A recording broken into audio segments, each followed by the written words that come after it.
কিন্তু গুরু প্রত্যেকের জীবনে কিন্তু অবশ্যই দরকার।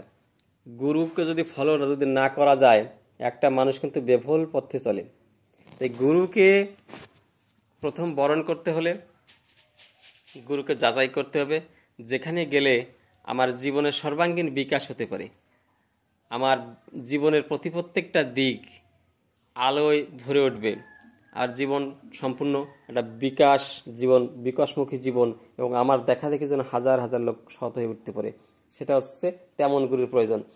একটা গুরুর সব রকমের জ্ঞান থাকতে হবে বর্তমান, যেমন ভৌগোলিক জ্ঞান, বৈজ্ঞানিক সম্বন্ধীয় জ্ঞান, ঐতিহাসিক জ্ঞান, আধ্যাত্মিকতার চরমের জ্ঞান, প্রত্যেকটা জ্ঞান থাকা লাগে বর্তমান যুগে গুরু হতে গেলে। কিন্তু এত পরিমাণ গুরু আমাদের হয়ে গেছে, এক উপরে একটা ঢিল ছুঁড়ে মারলে কিন্তু একটা গুরুর মাথায় এসে পড়ে, এত পরিমাণ গুরু। কিন্তু যার তার কাছে কান্ডা বাড়িয়ে দিয়ে ফু নিয়ে কিন্তু সংস্কার আবদ্ধ হওয়া যাবে না, কিন্তু জীবনটাই শেষ হয়ে যাবে।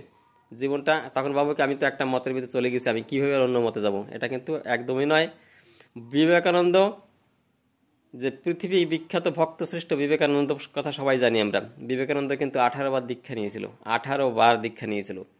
এক করে দীক্ষা নেওয়ার পরে দেখে আমার জীবনের বিকাশ সর্বাঙ্গীন এখানে হবে না, আমি যেটা চাই পারমার্থিক জিনিস যেটা আমার দরকার সেটা আমি এখানে পাবো না, সুতরাং আমাকে অন্য গুরুর কাছে যেতে হবে। এইভাবে এক করে তিনি 18 বার গুরু পরিবর্তন করেছিলেন। 18 বার দীক্ষা নিয়ে দিয়েছিলেন আমাদেরকে যে গুরু পরিবর্তন করলে কোনো ভুল হয় না।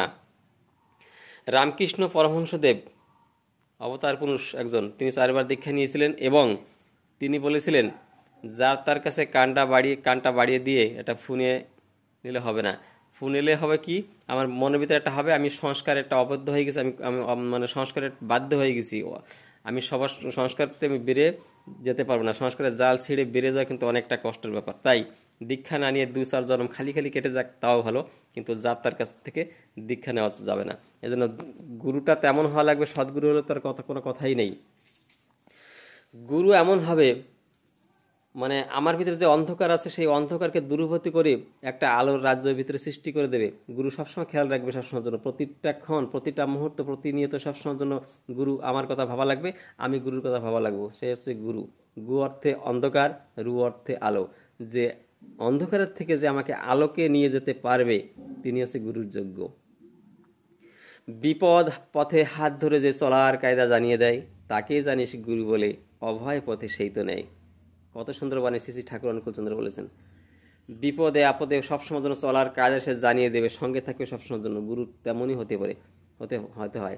যার তার কাছে গুরু বরণ করে নিলে নিজের জীবন তো নষ্ট হয়, পরিবারের প্রত্যেকের জীবনটা কিন্তু বিকাশ হয় না, জ্ঞানের বিকাশ, কিছুর বিকাশ হয় না। অর্থ সম্পত্তি মানুষের যখন এখন আছে কালকে নাও থাকতে পারে, কিন্তু শান্তি একটা অন্যরকম জিনিস। শান্তিটা পেতে গেলে ভালো গুরুর প্রয়োজন, আধ্যাত্মিক গুরু, যে সব আমাকে দিতে পারবে, আমার চলার কায়দা জানিয়ে দিতে পারবে, তেমন গুরু কিন্তু মানুষের জীবনে একান্ত অপরিহার্য। ভিডিওটা অনেক লম্বা হয়ে যাচ্ছে, সকলের মঙ্গল কামনা করে এখানে রাখছি। ভালো থাকবেন, ভালো লাগলে লাইক কমেন্ট শেয়ার করবেন।